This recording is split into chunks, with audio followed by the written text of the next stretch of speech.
Good evening everyone, শতাব্দীর কিচেনে আপনাদের সবাইকে স্বাগত জানাই। আজকের রেসিপি নিরামিষ ওলের ডালনা।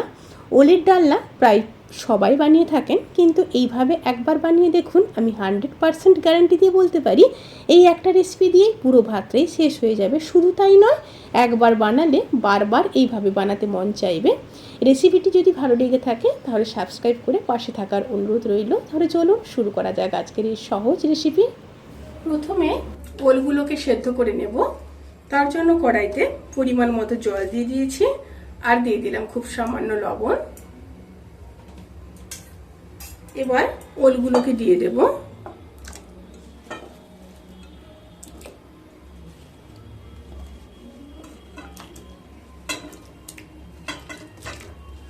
এখানে ওল আছে 500 গ্রাম, আর সাথে দিয়ে দেব 250 গ্রাম আলু। ওল আর আলুকে 80% সেদ্ধ করে নিয়ে তারপর ফিরে আসছি। ওলগুলো খুব ভালোভাবে সেদ্ধ হয়ে গেছে। এবার ওলগুলোকে ছেঁকে নেব। এবার কড়াইতে সাদা তেল দিয়ে দেব। তেলটা গরম হয়ে গেছে। এবার ওল আর আলুকে ভেজে নেব। একসাথে পুরোটা ভাজবো না, অল্প অল্প করে ভেজে তুলে নেব।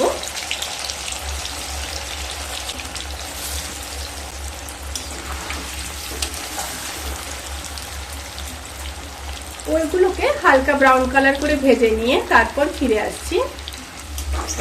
ওলগুলো খুব ভালোভাবে ভাজা হয়ে গেছে। এবার ওলগুলোকে তুলে নেব।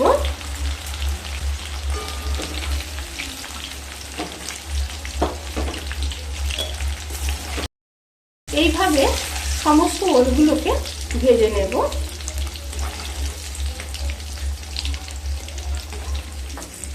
সমস্ত ওলগুলো ভাজা হয়ে গেছে। এবার একটা শুকনো লঙ্কা, একটা তেজপাতা, 2টো এলাচ, 3টে লবঙ্গ, সামান্য দারচিনি দিয়ে দিলাম, আর দিয়ে দেব সাজিরে 1/2 চামচ। তেল থেকে যখন একটা সুন্দর স্মেল বেরোতে শুরু করবে সেই সময় দিয়ে দেব 1 চামচ আদা বাটা। সামান্য জল দিয়ে দেব।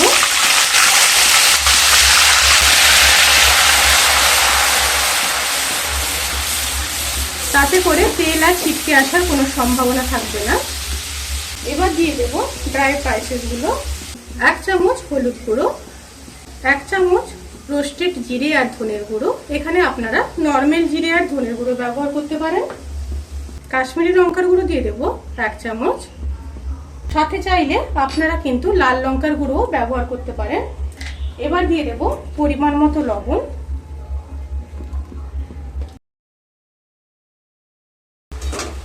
এবার মশলাগুলোকে খুব ভালোভাবে কষিয়ে নেব। মশলাগুলো কষিয়ে নিয়ে তারপর ফিরে আসছি।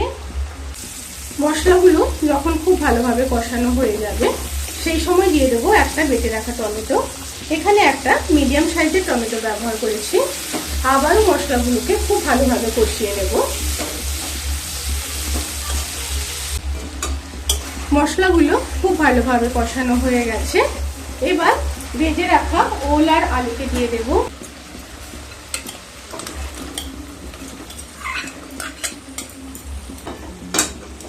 খুব সুন্দরভাবে মশলার সাথে ওল আর আলুকে মিশিয়ে নেব। মিশিয়ে নিয়ে 1 থেকে 1.5 মিনিট লো স্টিমে রান্না করে নেব।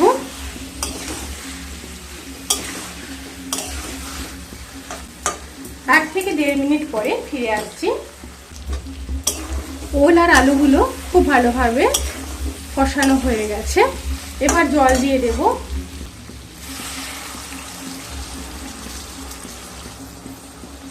আমি প্রায় 200 ml মতো জল দিয়ে দিলাম। এখানে আপনারা আপনাদের পরিমাণ মতো জল দেবেন।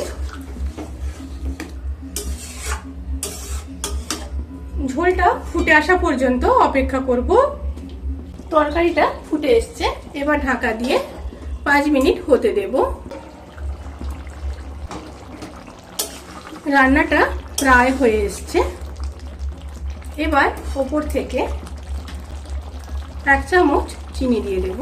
অবশ্যই দিতে হবে, যেহেতু নিরামিষ রান্না, চিনি না দিলে একদমই ভালো লাগবে না। আর দিয়ে দেব 1/2 চামচ গরম মশলার গুঁড়ো। এবার দিয়ে দেব কিছুটা কাসৌরি মেথি হাতে ক্রাশ করে। কাসুরি মেথি যদি না থাকে তাহলে ধনেপাতা ব্যবহার করতে পারেন, কিন্তু কাসুরি মেথি দিলে তরকারির স্মেল বা টেস্ট দুটোই ভালো আসে।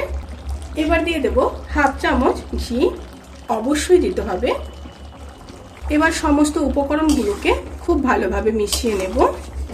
মিশিয়ে নিয়ে 10 থেকে 15 মিনিট স্ট্যান্ডিং টাইমে রেখে তারপর সার্ভ করব।